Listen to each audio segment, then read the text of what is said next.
Ассалаумағалейкум, кезекті объектімізге қош келдіңіздер. Бұл ЖК Капитал тұрғын үйіне келдік. Бұл жерде мән беретін жағдай, мынау МДФ панельден жасап шыққан панеліміз, және сонымен қатар есігімізде де, жасырын есігімізде де сол МДФ панельмен қаптап шықтық. Ал мына жаққа келетін болсақ, бұл жерде табиғи емен шпоннан жасалған натуральный шпонымыз. Фурнитуралардың барлығы итальянский бренд, өте керемет.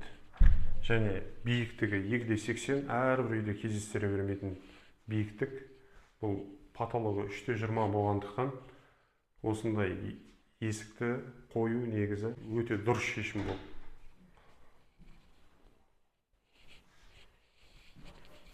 Бұл шпон есіктеріміз жалпы 4 есік. Коробкасын байқайтын болсаңыздар, анодированный алюминийден жасалған коробка. Бұл жабылған кезде